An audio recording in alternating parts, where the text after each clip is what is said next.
HarperCollins presents Meghan Misunderstood by Sean Smith, read by Jessica Hayles.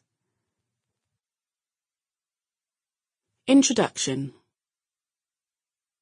Meghan Markle looked up, wide eyes, lips quivering, and said her now famous words. It's not enough to survive something, right? That's not the point of life. You've got to thrive, you've got to feel happy. Like thousands of others, I probably only watched Harry and Meghan, An African Journey, because of all the advance publicity the programme had received, the headlines written and the opinions voiced about Meghan's decision to sue the Mail on Sunday. The documentary by broadcaster Tom Bradby, a longtime friend of Prince Harry, was riveting as it lurched between triumph and despair, the jubilation of Meghan dancing with young African girls being given the chance of a better life thanks to wonderful local charities, and the darker, private moments of introspection, admitting that while she never thought her new life would be easy, she had thought it would at least be fair. I decided then and there to write a book about Meghan, chronicling her journey up to this point in her life, little realizing that within 3 months she, Harry, and their baby Archie would leave the UK, perhaps never to return. Up until the moment the couple announced that Meghan was taking legal action against the newspaper for publishing part of a private letter to her father, the trip to Africa had been described as a textbook royal tour, full of waving and cheering as a posse of royal reporters and photographers enjoyed an expensive paid escape from a dull British autumn. There was plenty to fill the pages of the newspapers and dominate the news channels back home. Meghan gave an empowering speech to the women of the Nyanga township in Cape Town, which ended in stirring fashion. I am here with you as a mother, as a wife, as a woman of colour, and as your sister. I am here with you, and I am here for you.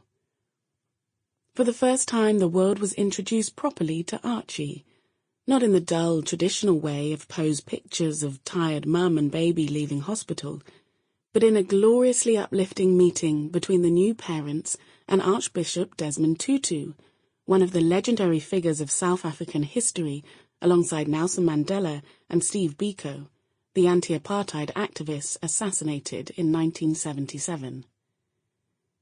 Meghan and Harry chatted with the Archbishop for half an hour at the headquarters of the Desmond and Leah Tutu Legacy Foundation in Cape Town.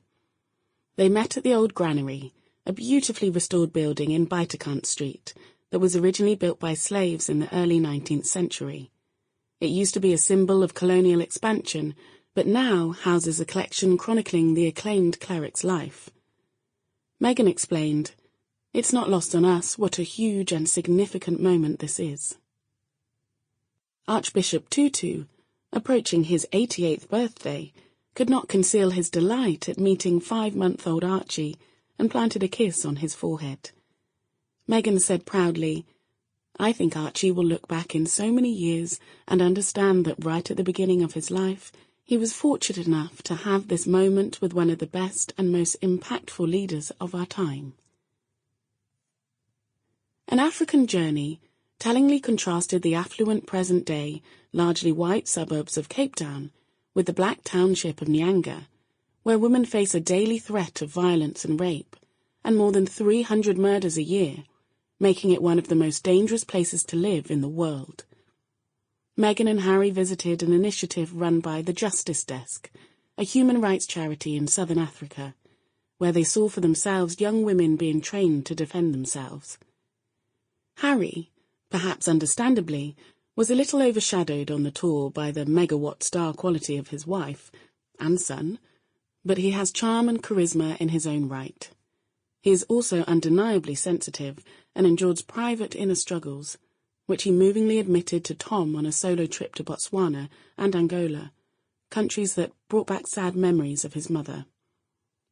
Harry strolled purposely through a minefield in Angola, retracing Diana's steps for a photographic opportunity, although the actual field through which she famously walked is now a paved street in the middle of a new development.